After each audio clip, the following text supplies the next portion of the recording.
When God raises the hammer of justice, even silence thunders like a storm tearing through the sky. Can you hear it? That echo does not come from man, nor from a court built of stone and wood.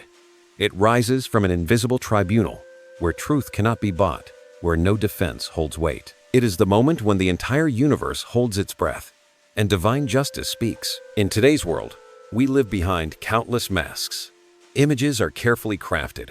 Stories are painted to hide the shadows behind them. People can build a temple with words, a throne with lies, and a wall with power.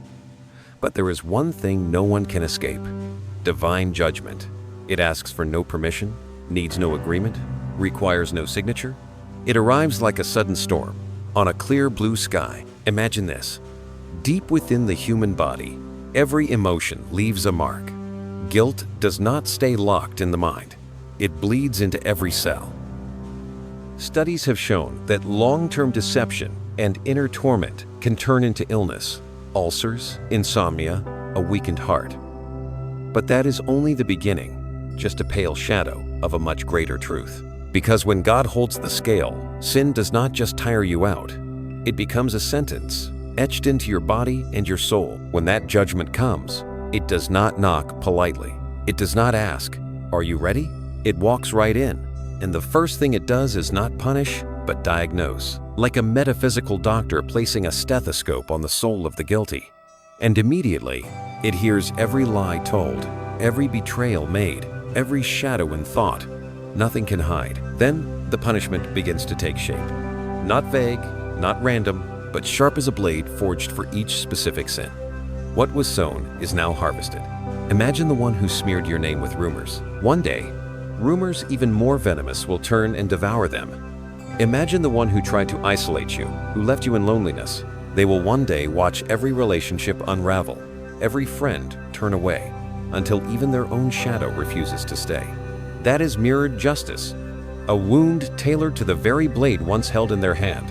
And the most terrifying part is this: no medicine on this earth can cure it. No painkiller, no rushed prayer, no hollow apology. Because this is not a disease to be healed. It is a sentence to be served. This is not pain to be soothed, but the echo of truth being carved in. The chosen ones, you, the souls marked by the sacred, do not need to seek revenge. You do not need to strike back. You only need to stand still, breathe deeply, and watch. Because when divine justice acts, it does not ask why. It does not ask if it is deserved. It simply aligns energy, perfectly, precisely, undeniably. How many times have you seen the wicked walk the streets with their heads held high, as if they were untouchable? They laugh, they boast, they believe they are the center of the universe. But do you know this? The universe has one unbreakable law. Every debt must be paid. Not necessarily today, not even tomorrow, but the day will come. And on that day, their pride will be their downfall. Divine judgment is never in a hurry. It does not rush to satisfy fleeting emotion. It waits for the wicked to build their wall of lies high enough, waits for them to believe they are invincible, waits for them to sow enough seeds of wrongdoing. And then, in the exact moment, it all collapses. And when it does, no explanation is needed. People will simply look and nod. Yes, that is exactly what they deserved. You see, human justice often requires evidence, witnesses, lawyers, endless arguments. But divine justice is different. It is so clear that no defense is needed. It proves itself. And those who once harmed you, who targeted a soul under divine protection, do not realize they have entered a game with an ending already written. Every step they take, every word they speak, every scheme they plan is not a move forward, but another knot in the rope that binds them. The chosen one, you, are not protected to avoid all suffering. You will still feel pain, still face trials, but you will not fall. Your survival is no accident. It is living proof. Every breath you take, every day you stand strong, is testimony that no weapon formed against you shall prosper. Notice this. In the days you remain silent, when you do not fight back, your enemies believe they have won. But in truth, your silence is the door through which divine justice walks in. It is the stillness before the storm, the calm before the hammer falls. And when it falls, no one stands back up. Remember this: your silence is not weakness. It is an invitation for divine justice to speak. So, if you've ever asked yourself, why am I still standing while they still thrive? Know that you are witnessing a process, not abandonment, but preparation for a perfect verdict. Because divine judgment never arrives late. It only arrives on time. And when it comes fully, sharply, and leaves no room for escape. And you, the chosen one, are the witness. There is an unspoken law that every soul knows, yet many choose to forget. Every weapon raised to harm another will, sooner or later, turn back and leave its mark on the very hand that held it. Look around at the world we live in.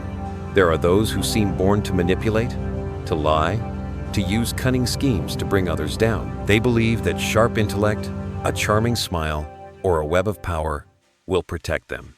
They sharpen their weapons with venomous whispers, paint false pictures to deceive the world. But what they do not realize is this: the very weapon they wield is tailored for their own destiny. Divine justice does not punish blindly. It does not rain down misfortune at random like a storm, with no direction. Instead, it is like a flawless mirror, reflecting back exactly what the wrongdoer has sown. And when that reflection strikes, the pain is not by chance. It is a meticulously orchestrated reckoning. Can you see that symmetry? The one who spread false rumors to destroy your reputation will one day be engulfed by whispers even more toxic, unable to clear their name. The one who isolated you, left you feeling alone, will taste the unraveling of every close relationship, every door closing, until they are left with nothing but raw, bare loneliness. The one who used power to oppress you will watch that power melt through their fingers like sand, slipping away, impossible to hold. This is no coincidence. This is mirrored justice, a form of justice that flows like a pre-written symphony, where every note, every beat, perfectly matches the wrong committed. Picture this: the wicked raise a knife toward you. That knife may draw blood, may cause pain, but you do not fall. And one day, that very blade, through no one else's hand, will slowly turn its point toward their own heart. Not because you sought revenge, not because you tried to reclaim justice, but because a dagger born of hatred never lies still. It always finds its way back to complete the circle. Divine justice holds a precision that no human system of law can match. Its purpose is not merely to punish, but to teach through experience. The punishment is designed so precisely that the guilty are left to whisper, "Yes, this is exactly what I did to others." That is the moment pain becomes a mirror. And in that mirror, they can no longer deny who they truly are. People often say, karma comes late, but it never loses its way. And it is true. Sometimes you see the wicked thriving, laughing, boasting. You ask yourself, where is justice? Why haven't they paid the price yet? But my friend, be patient. Divine justice is never in a rush. It is not a flame that flares and fades. It is like burning embers, glowing steadily until the day it has the strength to consume an entire castle of pride. They may walk tall for a season, but when the season of judgment arrives, the collapse will be so complete, so precise, that no explanation will be needed. People will simply look at each other and say, yes, this is exactly what they deserved. You see, this is not revenge. This is an eternal principle. Like a seed planted in the ground, it will grow according to its nature. Sow flowers, and you will harvest fragrance. Sow thorns, and you will reap blood. The one who sows lies will live surrounded by deception. The one who sows isolation will reap desolation. And the one who sows destruction will witness the fall of everything they once built. And here is something even deeper. This symmetry is not just about punishing them. It is about protecting you, the chosen one. It is proof that you do not need to fight with force or cunning. You only need to stand firm and allow the universe to complete its work. Remember, when you are divinely protected, every arrow shot your way will find its path back to the one who released it. That is why you do not need to react, do not need to strike back, do not need to prove anything, because truth will always rise on its own. In the mirror of divine justice, nothing is left out. Every lie, every scheme, every deceitful step leaves a trace. And one day, those traces will connect into a verdict so clear, so undeniable, that no one can escape it. In that moment, you won't need to say a word. The truth will speak, and its voice, louder than any argument, will be a wake-up call for the world. So, chosen one, do not be afraid when your enemies seem to be winning. Do not tremble when they seize control, manipulate, or strut with pride. Because divine justice does not move on human time, it moves on the clock of truth. And that moment will come, with terrifying precision. When they fall, no discussion will be needed. It will be obvious, like light chasing away darkness. They will know, you will know, and the world will know. The weapon they use to wound you is the very wound that will destroy them. There is one thing that causes many to lose patience. They see the wicked still laughing, still living in comfort, still walking proudly through the streets. Inside, a painful question echoes. Why has justice not come? Why have those who spread darkness not yet paid the price? But the truth is this: divine judgment is never late. It is simply ripening. Picture a summer garden. You see fruit still green, hard, and tasteless. If you pick it too early, all you get is bitterness. You might even harm the tree. But if you wait with patience, the sun, the wind, and time will do what no human can. They will turn the green fruit sweet, full, and ready to fall. Divine justice is the same. It does not pluck fruit before its time. It waits until the fruit of wrongdoing is ripe, heavy with its own weight, and falls by itself. And when it falls, the sound echoes far and wide, silencing the whole garden. We often crave justice to strike instantly. When we are hurt, the heart cries out, "Punish them now." But divine justice does not move by human emotions. It is not a rash outburst, not a flash of fire that quickly fades.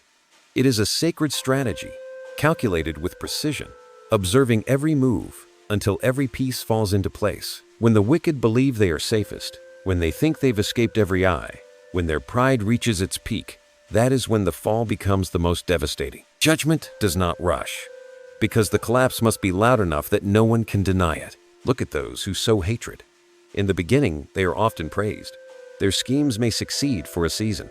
They laugh, they boast, they parade their victories. Outsiders may be fooled into believing they are truly untouchable. But you see, silence is not forgetfulness. Silence is preparation, like a lion hidden in the grass, not because it is weak, but because it is waiting for the perfect moment. And when that moment arrives, the strike never misses. There is wisdom in waiting. If justice comes too early, the wicked will call it coincidence. They will make excuses, shift the blame, continue lying to themselves and others. But when justice arrives at the perfect time, when the weight of sin has grown too great, they will have no words left. Every truth will be exposed, fully, clearly, so much so that even they must whisper through the pain, "Yes, I did this." Divine justice is not a hammer swung in anger. It is a composition, a symphony already written, each note and each beat landing at the right moment. To some, it may sound too slow, but when the final note plays, all will nod in agreement. It was a masterpiece. The chosen one, you, may sometimes feel abandoned. You see your enemies walking free, while your wounds still ache. You may wonder, has God forgotten me? But remember, you are not forgotten. You are being invited to witness something far greater. Because the fall of the wicked is not just about avenging you. It is a lesson to everyone watching. It is a living mirror to show every soul that no one escapes divine law. And you, the chosen one, are the witness to this truth. Picture a tall building, each brick laid on top of the next, seeming strong and mighty. The builder brags, "Look at this. Nothing can bring it down." But what they do not see is that rot has already begun inside the bricks. It's not visible at first, but over time, small cracks spread. And then one day, with just a gentle breeze, the entire structure collapses into dust. People will ask, how could a breeze do this? But the truth is, that building had been waiting to fall for a long time. Time only made the moment perfect. That is how divine judgment works. It lets the wicked build their castle of pride. It lets them add bricks of lies, floors of arrogance. It gives them time, just enough for them to believe they are safe. And then, at the exact right moment, a breeze of truth sweeps through, and everything crumbles. Chosen one, stand firm. Let your pain become a silent prayer. Let your stillness become proof. Because you are not waiting for justice. You are witnessing its preparation. And when the time is ripe, when the fruit falls, when the tower crumbles, when the symphony ends, No one will be able to deny it. You won't need to say a word. You won't need to raise a hand. Justice will speak for itself. Loud, perfect, and undeniable. There is a truth that makes many souls tremble when they hear it. Karma does not invent new punishments. It simply reflects exactly what one has sown into the world. When people think of karma, many imagine it as a vague force, a spinning wheel that might punish in one way or another. But the truth is far more unsettling. Karma is not impulsive. It is not random. It is like a massive mirror reflecting every action you have ever taken. What you sow is what you get, not a variation, not a symbolic version, not a reimagined consequence, but an exact replica. Except this time, you are no longer the one who inflicted the pain. You are the one who receives it. Think back to the moments you were betrayed. Your heart ached, you felt torn apart, thrown to the side. One day, the very person who betrayed you will be betrayed in the same way, not by a stranger, but by the people they trusted most. Look at the one who once spread cruel rumors about you. They found pleasure in watching your name fall, but a time will come when even harsher rumors turn against them, and this time they cannot stop it. The loop has locked in place. This is not coincidence. This is a perfect replica. Divine justice does not need to be creative to punish. It only needs to press rewind. And in that replay, the roles are reversed. They, who once wrote your script of pain, are now forced to live it out in their own life. What could be more brutal than tasting the very poison you once created? What could be more painful than realizing that today's suffering is the reflection of yesterday's sin? The world will watch. People will point and whisper, "Isn't that exactly what they once did to someone else?" And that is the deepest cut. Not just the pain, but the public recognition. No explanation needed. No one has to accuse. The reflection says it all. This is not your revenge. Do not be mistaken. You do not need to script the downfall of your enemies. You do not need to carry bitterness and hope for their collapse, because bitterness is also a seed, and every seed eventually grows. No, you don't need to plant anything more. The universe has already recorded everything, and the mirror of karma will operate on its own. Picture a stage. Once, they were the director, holding the script, casting the roles, setting the scene. They wrote you as the weak one, the wounded one, the one they smeared. But one day, the red curtain rises again. The same script, the same lines, the same pain. Except this time, they are the main character. They will have to relive the very thing they once made you endure. And this time, it's not an act, it's reality. Karma does not shout. It does not announce its arrival. It does not send an invitation. It simply raises the mirror in silence. And in the moment they look into it, they realize the face staring back is no longer someone else. It is their own, the chosen one. You do not need to wish for this. You only need to stand tall, live fully, and let the mirror do its work. Because you are not the judge. You are not the avenger. You are the witness to a law older than time itself, the law of reflection. And this is what terrifies the wicked most. If punishment came from another source, they could say, "This is unfair. This is random. Someone is out to get me." But when the punishment looks exactly like their sin, they have nowhere to run. The reflection forces them to confess, if not out loud, then at least in their heart, "I deserve this." Remember, chosen one, sometimes your silence is the clearest mirror of all. When you do not retaliate, when you do not strike back, when you refuse to fall into the cycle of hate, the mirror becomes even clearer, even sharper. It reflects more precisely, more swiftly, and when the light hits, nothing can hide. Karma does not need to invent. It does not need to search for a new way. It simply repeats. And in that repetition, justice is fulfilled. Because in the end, no one can escape from themselves. Picture a warrior, lost in the thrill of sharpening his sword under the moonlight. Every spark that flies from the blade feeds his pride. He believes that with this weapon, he can cut down every enemy, erase every obstacle. But what he doesn't realize is this: the sharper the blade becomes, the more blood it remembers, and one day, it will turn back and betray its master. In life, there are those who are so obsessed with power that they treat it like a sword in their hands. They use it to sever the honor of others, to shred friendships, to pierce the hearts of anyone who dares to oppose them. They believe they have mastered the art of weaponry, through words, through manipulation, through seductive charm. or powerful connections. But there is one truth they fail to grasp. Every weapon born of darkness carries memory. It never forgets the hand that wielded it, and it always demands a price. Have you ever seen someone use words to destroy another? They weave lies, spread rumors like daggers aimed at your back. They watch you collapse under false accusations and believe they've won. But over time, those lies do not vanish. They become invisible blades hovering around them. And one day, their own tongue, the very weapon they once used, will slip. It will say too much. It will expose the truth, and what they once used to destroy you will turn and destroy them right in front of everyone. There are others who set traps. They design clever schemes to ruin your reputation, to isolate you, to lock you in darkness. At first, the trap seems to work. They smile, thinking they've removed you from the game. But they forget, the trap does not disappear. It remains, with all the intricate mechanics they themselves created. And when the time is right, they will take one wrong step, hear that cold click, and be caught. No one needs to lift a finger. They will be trapped in the very maze they once proudly built. Some use charm and intelligence as weapons.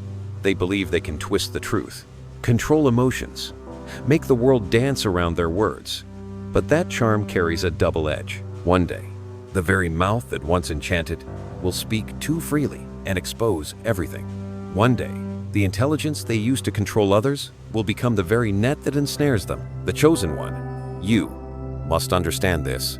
You do not need to fight for their weapons.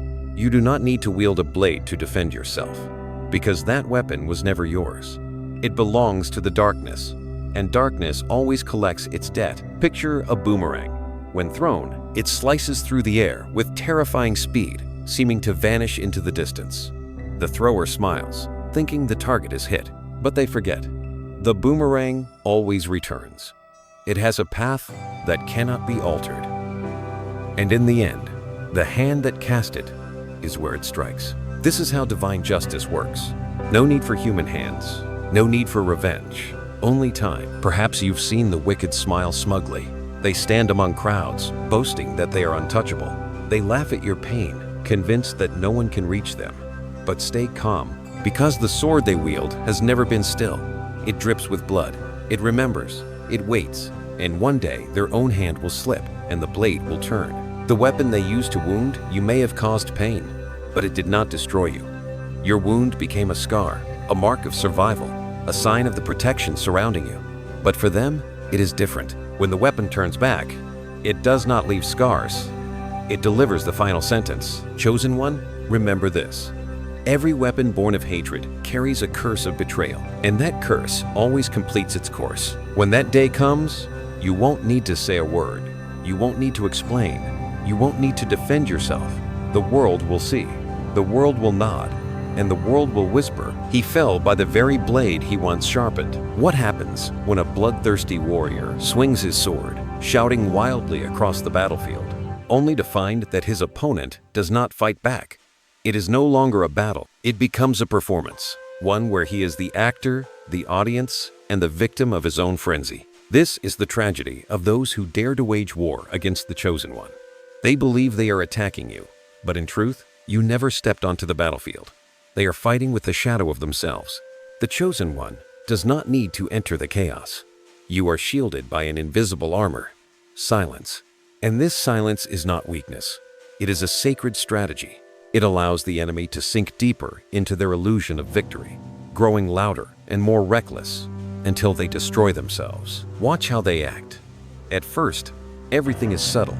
A mocking glance, a veiled comment, a hidden plan. But the further they go, the more they unravel. They raise their voice. They become blatant. They push everything too far. And that is when the mask falls. Others begin to see the truth. There was never a battle. There was only one person flailing in delusion, exposing their true character to the world. In fact, divine justice does not need to strike. It simply steps aside and gives the wicked enough space to reveal themselves. It hands them a long rope. They think it is a weapon to bind you, but the more they twist it, the more it tightens around them. The Chosen One, you, do not need to shout to prove your innocence. You do not need to argue to defend your name. You only need to stand firm and let your silence become a mirror. In that mirror, your enemy will see their distorted reflection, and the world will see it too. Imagine a chessboard. They are moving the pieces with intensity, thinking they are cornering you, but you make no move. You remain still, and piece by piece, their army disappears. Not because you strike, but because they destroy themselves in confusion. And in the end, they look up and realize, you never moved at all. That is the bitterest truth. The chosen one does not need to fight, because the enemy defeats themselves. The most dangerous trap is not the one they set for you. It is the one called ego. Ego whispers to them that they are winning, that they are clever, that they are invincible. But that same ego drives them to go further, to grow more aggressive, more chaotic, until they crash into a dead end. Do you see the irony? They believe they are fighting you, but in truth, no one stands on the other side. They are biting into their own shadow. They are wrestling with illusions they created, and that is the strategy of divine justice. Not to block, not to intervene, but to let them spiral deep into their own abyss. The chosen one, you do not need revenge. Let your silence be your weapon, because that silence is not empty. It echoes, it amplifies their noise, until everyone hears the chaos within them. And when the world looks in, the truth will shine as bright as the midday Sunday. This battle was never yours. It was always a play they wrote, directed, and performed. And they alone must bow and close the curtain. So when you see your enemies charging into battle with you, smile with calm confidence, because you know they are not fighting you. They are fighting themselves, and that battle they are destined to lose. A cold, white light shines down onto a metal table. No heartbeat, no breath, only heavy silence remains. On that table lies a body, not for healing, but for dissection. No one is trying to save it anymore, because it's too late. This is not a hospital. This is an autopsy room. Divine judgment is just like that. It is not a disease to be treated, not a condition to medicate, not a situation to hope through. It is the final report, a cold examination revealing everything that is rotted within the soul of the wicked. When there is still time, a person can repent. They can turn back, make amends, transform. But those who are stubborn in their sin choose to pretend. They believe that a few apologies, a few tears before a crowd, can erase a lifetime of deception. But divine justice is not fooled. It does not care for theatrics. It waits until everything has decayed, then brings it all into the light, with no chance for healing. Imagine this. Every lie they spoke, every act of harm they inflicted, was like a cancerous cell.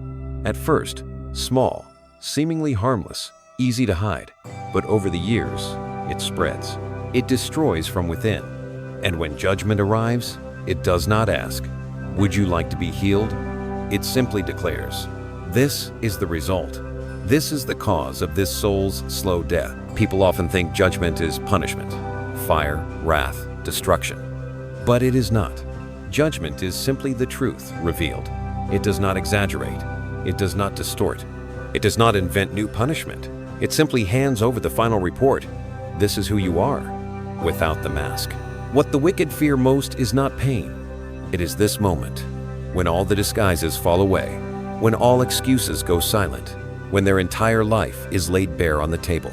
There is no denial left, no escape, only the cold truth, shining like the light above, illuminating every inch of decay. Chosen one, you may have once asked, why didn't God stop them sooner? Why allow so much damage before acting?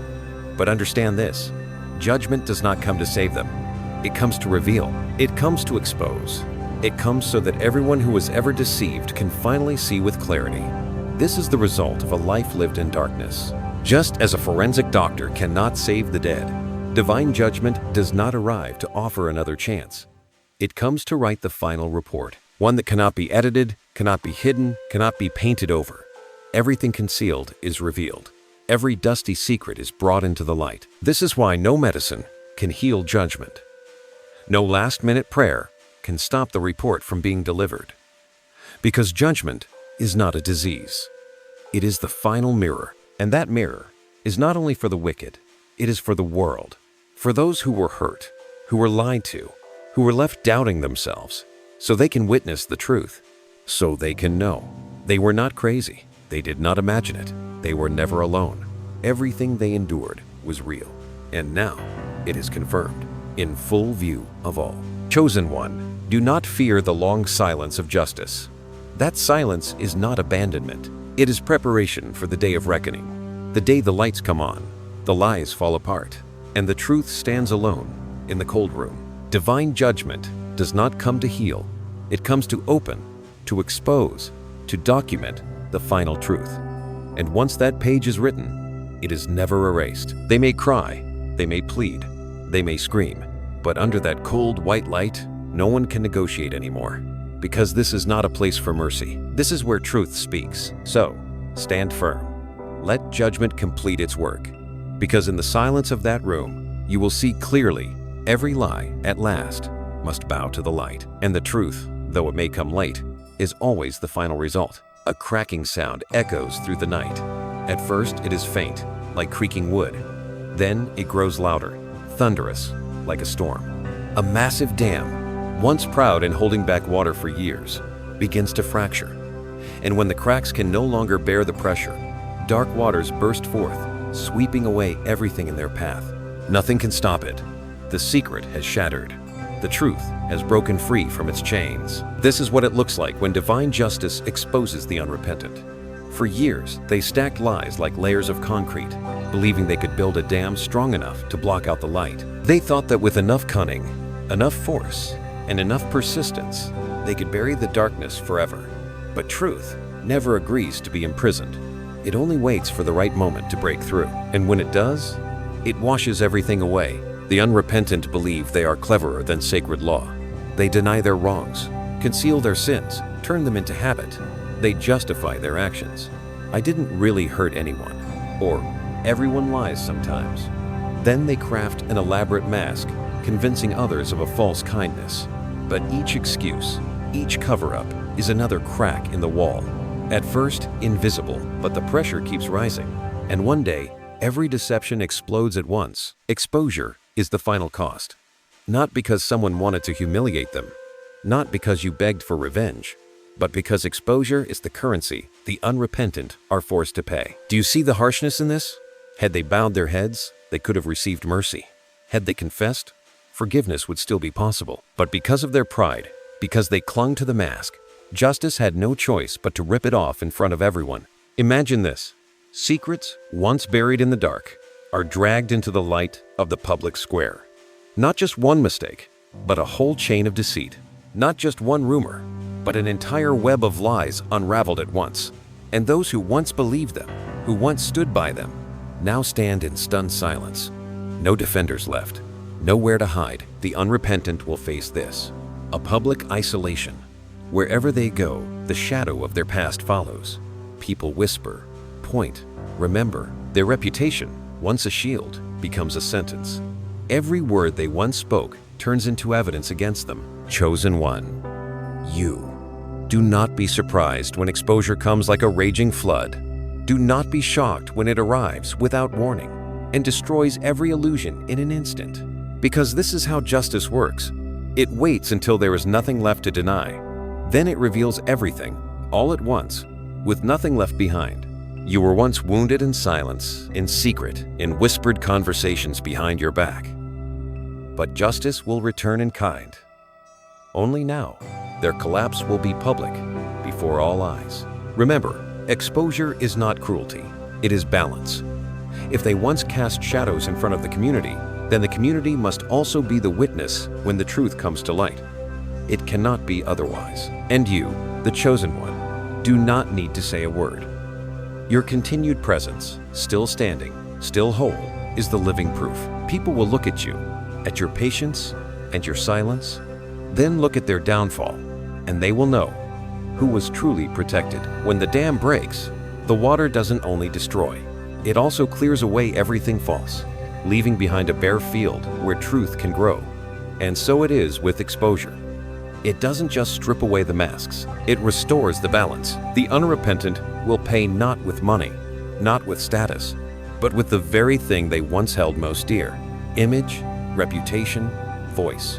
That is the most costly currency, and they will be forced to pay down to the last drop. So when you see their mask fall, do not be surprised.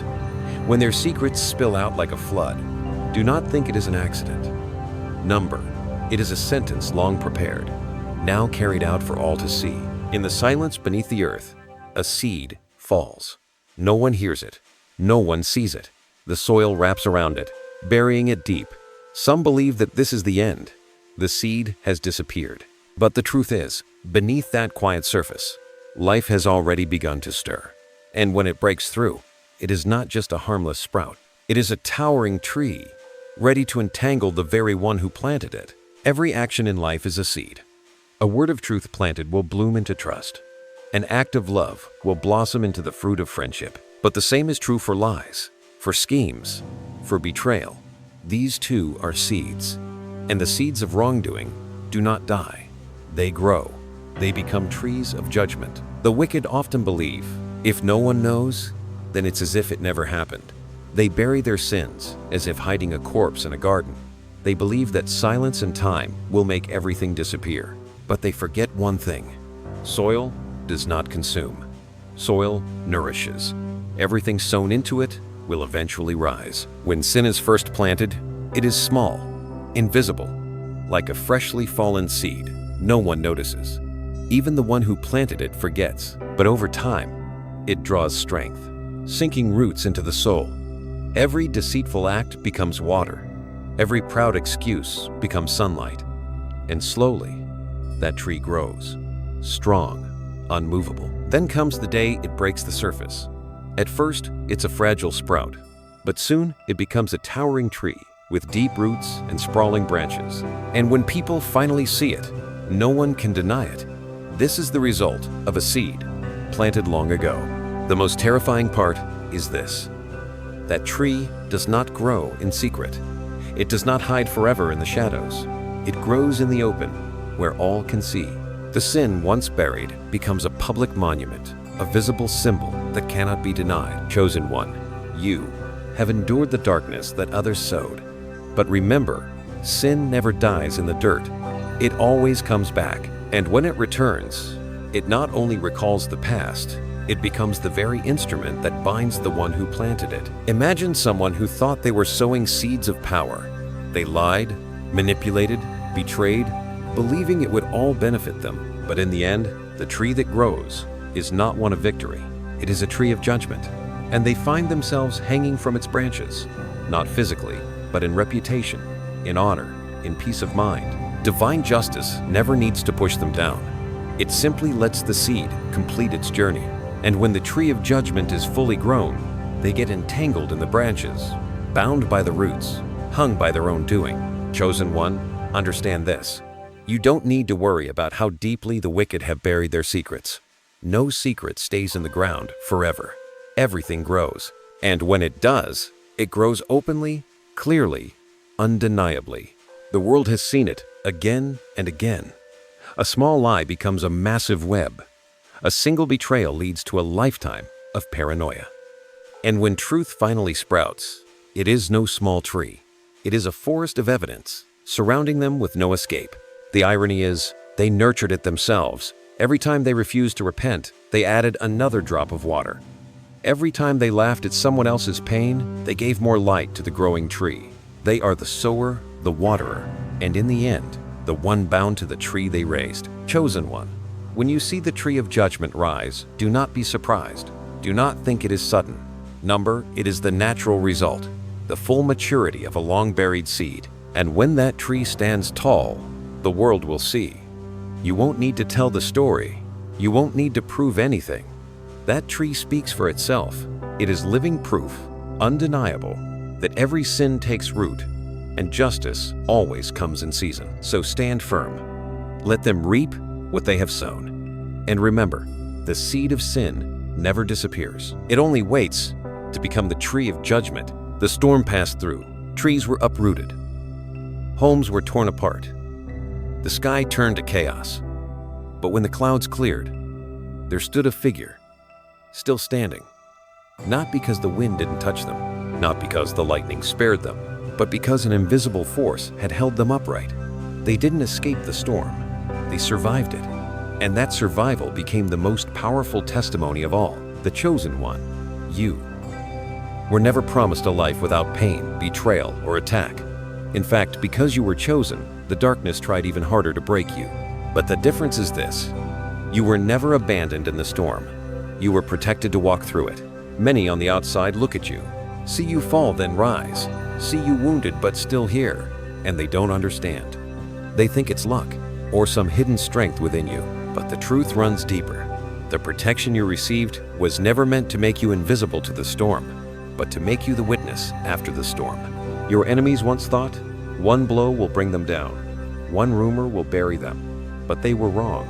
You are still here, still breathing, still alive, still standing in silence. And every time you rise, you not only prove your strength, you expose the weakness in their plan. You were not shielded to live an easy life. You were shielded to become a mirror, living proof to the world that weapons may be forged, storms may rise, but the chosen can never be erased. Remember this: if you had fallen completely, the story would have ended in pain. But because you survived, the story became evidence. And that evidence is what makes judgment undeniable. If you had disappeared, no one would see what your enemies did. But because you still stand, your wounds visible, your scars still present, all eyes are forced to acknowledge there was an attack, and you were preserved to witness the fall of those who sowed harm. Chosen one, the protection you received was never to pamper you. It didn't spare you from suffering. It allowed you to survive suffering, so truth could be weighed in full. Every step you take through darkness without falling is a reminder. You were not chosen because you were weak, but because you carry a purpose. Your presence after the storm is a warning to the world. Do not mistake silence for defeat. Do not mistake endurance for weakness. Because when the storm clears, survival becomes the loudest proof of divine protection. Your enemies never understood this. They thought you were protected because you were favored, but they didn't know. The protection you received was part of a greater strategy, to expose them. Had you fallen, they would have celebrated, claimed victory. But because you stood firm, they can no longer hide. Your very existence becomes a mirror, and in that mirror, the world sees clearly who caused the storm and who was chosen to walk through it. You may ask, why did I have to suffer? Why wasn't I spared from the storm altogether? The answer is this: because without your journey, there would be no proof. And justice is not just for you. It is for those watching, those learning, those awakening. Your survival is the light for other souls, a reminder that darkness never wins for long. Chosen one, remember, you were not protected to live in peace. You were protected to become a witness. You are the living testimony of sacred law, of truth, of justice, and that makes your existence a threat to darkness itself. When the storm fades, people will look at you, not because you are untouched, but because you are still here, still breathing, still walking forward, and in their gaze, they will understand you were not protected for comfort. You were protected for truth. You are the evidence. You are the proof. And that is the purpose of the protection. A grand castle stood tall beneath the sky, each brick gilded in gold, gleaming in the sunlight. People looked up in awe, believing it would stand forever, unshakable. But then, one day, hairline cracks began to appear. At first, no one noticed. Yet slowly, silently, they spread. And then suddenly, bricks began to fall. Walls collapsed. The sound of crumbling echoed. Dust filled the air. The castle was gone. Only a pile of rubble remained. But in the ruins, something became visible that had never been seen before: the rottenness within. This is how divine justice operates. The fall of the wicked is not meant to entertain the world. It is meant to reveal the truth and clear the path for restoration. People often mistake the downfall of their enemies as revenge, as if justice comes to shame, to humiliate. But justice is never petty. It does not bring disgrace to satisfy anyone's anger. It allows collapse to cure the illusion, to break through the hardened shell of pride that has hidden the truth for too long. When someone lives in lies long enough, they begin to believe them. They build castles with fake bricks, with gold plating, with false praise. It's all just a facade. And when justice arrives, it does nothing more than peel away that facade, brick by brick, wall by wall, until there is nothing left to hide behind. Collapse is the bitterest medicine, but often the only one that works. It forces them to face themselves, not as the powerful, not as the untouchable, but as a fragile, trembling soul sitting in the ruins of what they once called glory. Chosen one, you may have once wished to see your enemies humiliated, to see them pay publicly, to hear the world mock them. But justice doesn't act to feed anger. It acts to cut through illusion and give one last chance for truth to be seen. Picture a room full of mirrors. A prideful person walks in and sees their reflection from every angle, thinking this proves their greatness. But when the mirrors shatter, shards cut into skin. They bleed, they hurt, and now they no longer see their greatness, only their flawed, wounded self. And in that moment, if they dare to open their eyes, the healing can begin. The world often thinks collapse is the end, but in the divine order, collapse is only the beginning. It doesn't close the story. It opens a door to a new one.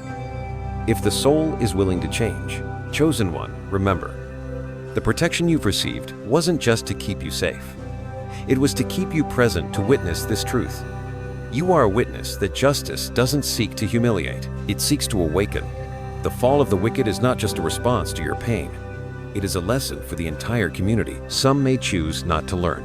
They may sit in their rubble, still bitter, still trying to rebuild a castle from rotting bricks. But some, in that raw, exposed moment, may finally realize everything I believed in was a lie. And that is the first step toward real change. Divine justice needs no mockery, no public disgrace. It only needs a fall strong enough to be undeniable. And when the dust settles, all will see clearly that castle was never solid. It was only an illusion. Chosen one, when you witness this collapse, stay in peace. Do not rejoice in their pain, but do not mourn the fall of what was false. Know that this is the only way truth can rise. This is the only way their soul and the world can see that no illusion stands forever. In the end, collapse is not for humiliation. It is for healing.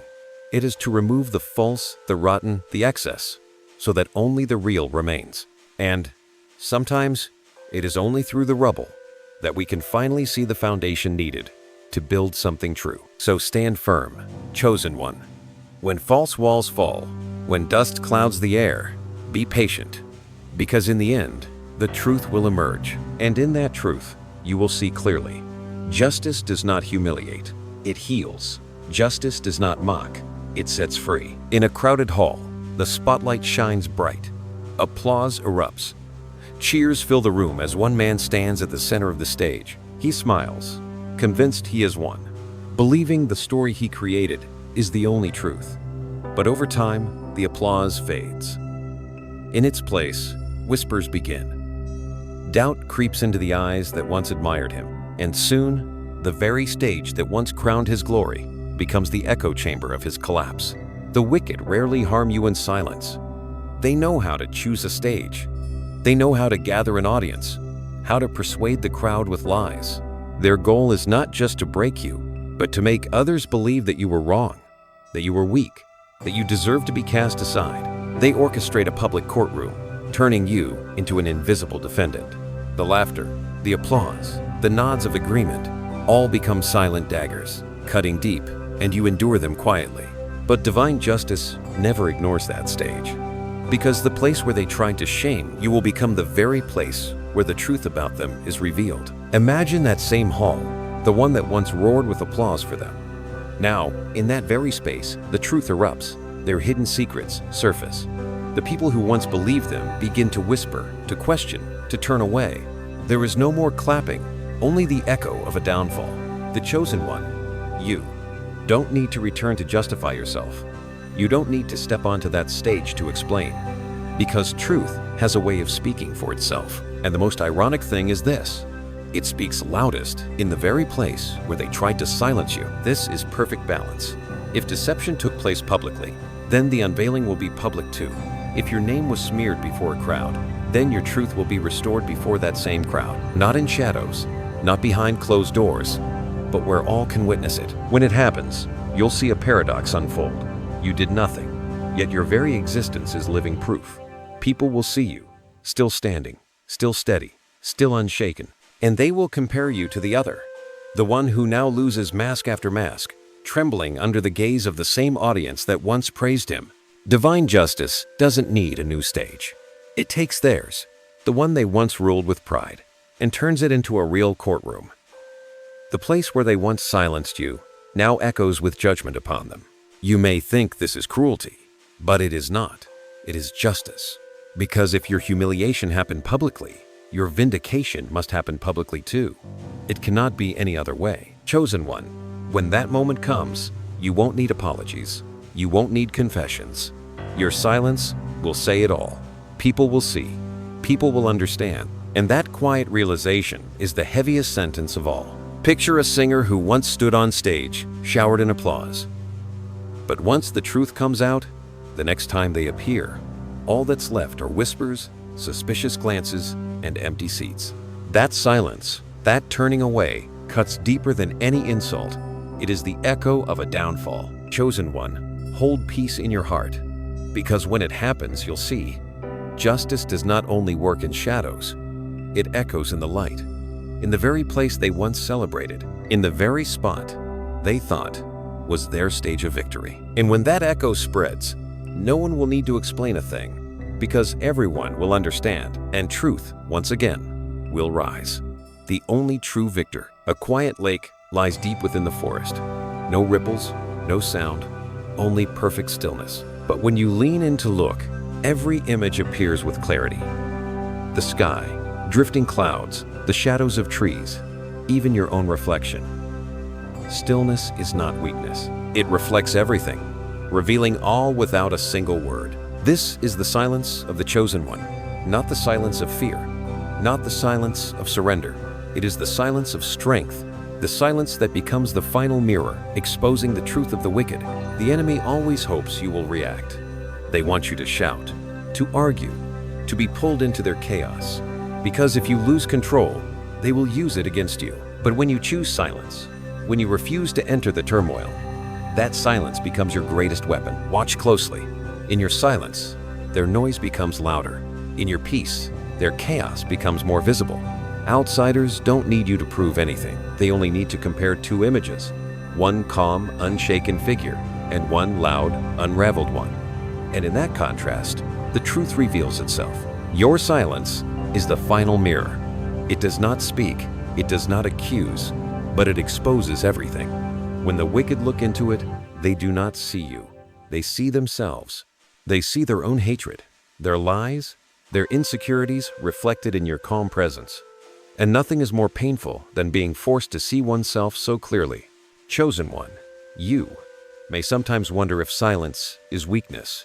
You may ask, should I speak up to defend myself? Will my silence make others think I have lost? But the truth is, justice does not require you to shout. Your silence is the loudest voice, because it speaks from a place of strength that needs no justification. Imagine someone trying to fan the flames of a fire. They scream, they throw in more wood, hoping the blaze will grow.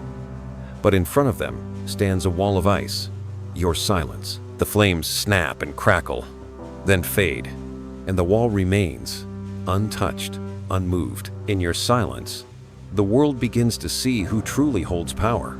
Because true strength is not in the noise, but in the ability to remain steady in the stillness. When divine judgment reaches its final moment, silence becomes the greatest verdict. Not thunder, not hammers, just a heavy stillness where everyone understands the truth without it being said aloud. Silence is the final confirmation. Chosen one, remember this. You do not need to argue to prove the truth. You do not need to resist to protect yourself, because truth needs no defense. It only needs a mirror, and you are that mirror. When the noise has died down, when the performances are over, when every lie has contradicted itself and collapsed, there you are, still standing, in silence. And that silence speaks louder than any accusation. It says, I do not need to speak. The truth has already revealed itself. Silence is not the end. It is the summit of divine justice. Because when you are silent, every eye is forced to look at the enemy. And when they do, all they see is themselves. That is judgment without a judge. A verdict without words. Chosen one, keep standing in your silence, because within it, you become the final mirror. And a mirror does not argue. It simply reflects, with clarity that cannot be denied. The long night has passed. The sky still holds a trace of darkness, but on the horizon, the first rays of light begin to rise. Birds sing softly. The air feels fresh, as if the world has been cleansed. Dawn does not need a grand announcement. No drums, no fanfare. It simply arrives, quietly but surely. And when it arrives, darkness must retreat. That is something no one can stop. Chosen one, you. This journey has brought you to moments where you thought you might collapse. You've endured wounds, carved by the very weapons your enemies used. You've waited in silence while justice seemed slow to arrive. You've seen the tree of consequence grow from seeds of wrongdoing. You've witnessed masks fall in the light of truth. You stood firm through the storm, and you allowed your silence to become the mirror that reflected everything. And now, as the light of dawn pours in, you can look back and see you are still here. You are still standing. You remain whole, not because the darkness could not touch you, but because a greater protection carried you through every wave. Let these words reach your heart. Your existence is evidence. Evidence that divine justice never overlooks. Evidence that truth can be buried, but never extinguished. Evidence that the chosen may be tested, but never defeated. And you are not only a witness for yourself, you are a light for other souls. Those hearing this story, those watching your life, and realizing that if you can stand, they can too. If you can walk through storms without falling, then their hope is still alive. Chosen one, you are not here for revenge. You are not preserved only to see your enemies fall. You are here to prove that light is stronger than darkness, that truth is greater than deception, that steadfastness is mightier than any storm. So when you look back on this journey, do not let your heart be heavy with bitterness. Let it overflow with peace, with gratitude. Grateful that you were held, grateful that you were chosen, grateful that now you can walk not in fear, but in the certainty that you are covered by a greater purpose. There may be more trials ahead, but now you understand. You never walk alone. You are not protected to live a comfortable life. You are protected to live a meaningful one. You are living proof that divine justice always arrives on time, with precision, and never misses its mark. And now, I want to bless you, the one listening to these words. May you walk in light, even when surrounded by darkness. May your heart stay at peace, even when storms rise. May you always remember that your silence holds power, and your existence is testimony. If this story has touched you, share it. Because you never know, someone out there may need to hear these words in order to keep standing. Leave your thoughts behind, because every word you write adds strength to the community of souls walking this path of awakening.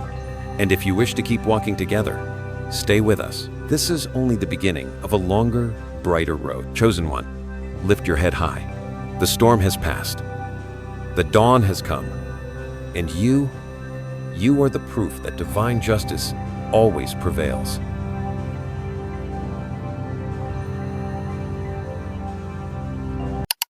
Grateful that you chose to spend these moments in the light of this story. If it touched your soul, please like, share, and subscribe, and ring the bell so the next whisper of light may find its way back to you.